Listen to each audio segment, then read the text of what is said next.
28 جگہ ہوئی اور ان 28 جگہوں کے اندر رسول پاک صلی اللہ علیہ وسلم نے صرف 28 غزوات میں آپ نے حصہ لیا اور اس میں بھی آپ کو سن کر تعجب ہوگا کہ صرف ایسے جس میں صرف 9 غزوات ایسے تھے جس میں تلوار اٹھانے کی نوبت آئی، بقیہ غزوات میں تلوار نہیں چلی۔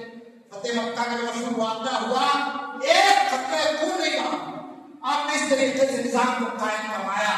اور پھر آپ جانتے ہیں کہ جو تعداد ان 23 سالوں میں اگر کافروں کی دیکھیں گے تو آپ کو معلوم ہوگا کہ 759 اور مسلم شہداء کی تعداد دیکھیں گے 255، 1000 سے کم تعداد آپ کو ملتی ہے مرنے والوں کی۔ آج ایک ٹرین کا حادثہ ہو جائے، ایک بم کا دھماکہ ہو جائے، ایک آپ کا قحط آ جائے، کووڈ میں کتنے لوگ مر گئے آپ کو معلوم ہے۔ تو ان حالات کے اندر عزیزان گرامی ہماری یہ ضرورت ہے کہ ہم رسول کریم صلی اللہ علیہ وسلم کے ان تعلیمات کو دنیا کے سامنے پیش کرنے کی کوشش کریں۔ جماعت اسلامی نے جس مہم کا آغاز کی ہے، یہ مہم 10 روز میں ختم ہونے والی نہیں ہے، یہ رسمی طور پر ختم ہو جائے گی، لیکن رسول کریم صلی اللہ علیہ وسلم کے پیغام عدل کو، پیغام انسانیت کو لوگوں کے سامنے پہنچانا میری اور آپ کی ذمہ داری ہے۔ آخری بات جو نبی کریم صلی اللہ علیہ وسلم نے اپنے آخری خطبے میں فرمائی حجۃ الوداع کے موقع پر، اس پر اپنی بات کو ختم کرتا ہوں۔ آپ جانتے ہیں کیسا نظام آپ نے قائم فرمایا۔ آپ نے کہا کہ لوگوں، بے شک تمہارا رب ایک ہے، بے شک تمہارا باپ ایک ہے، ہاں کسی عربی کو کسی عجمی پر، کسی عجمی کو کسی عربی پر، کسی گورے کو کسی کالے پر اور کسی کالے کو کسی گورے پر کوئی فوقیت نہیں ہے سوائے یہ کہ تقوی کی بنیاد پر۔ تو یہ جو رنگ و نسل کے امتیازات ہیں، یہ جو زبان کے جھگڑے ہیں، یہ جو علاقہ واریت ہے، ان سب کو ختم کر کے آج ضرورت اس بات کی ہے کہ ہم رسول کریم صلی اللہ علیہ وسلم کے اس انصاف کے پیغام کو دنیا میں عام کرنے کی کوشش کریں۔ یقیناً سیرت طیبہ، حیات طیبہ یاد رکھیے ایک بحر ذخائر ہے۔ کوئی دنیا کا خطیب، کوئی دنیا کا مقرر، کوئی دنیا کا واعظ رسول پاک صلی اللہ علیہ وسلم کی سیرت کو بیان نہیں کر سکتا۔ اسی لیے وقت شاعروں نے کہہ دیا، کیا کہا کہ بعد از خدا کوئی قصہ مختصر، کہ اللہ کی ذات کے بعد اگر کوئی ذات ہے بابرکت مقدس تو نبی کریم صلی اللہ علیہ وسلم کی ذات مقدسہ ہے۔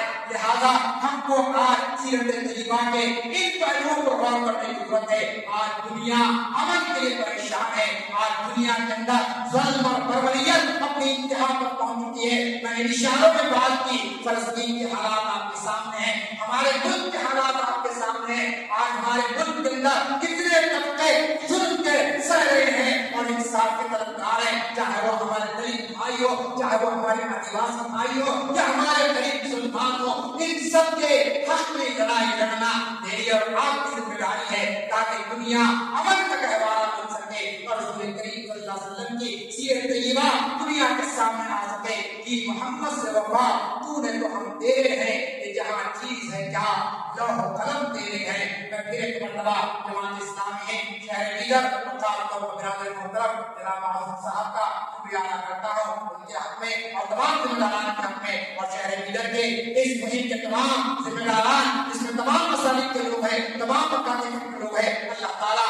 آپ تمام کی کوششوں کو شرح قبولیت عطا فرمائے اور اس کے بہترین اور دورست اور مفید نتائج آ سکے، تاکہ شہر لیڈر عملی طور پر انصاف کا، حق کا، مساوات کا ایک ایسا شہر بن جائے جو پورے ہندوستان ہی نہیں بلکہ پوری دنیا کے اندر اس نام سے پہچانا جائے کہ لیڈر میں کسی کے ساتھ ناانصافی نہیں ہوتی ہے، کسی کے ساتھ ظلم نہیں ہوتا ہے، لوگ ظلم کو دیکھ کر خاموش نہیں بیٹھتے بلکہ مظلومت سے اٹھ جاتے ہیں۔ رب اغفر وارحم وانت خیر الراحمین، وآخر دعوانا ان الحمد للہ رب العالمین۔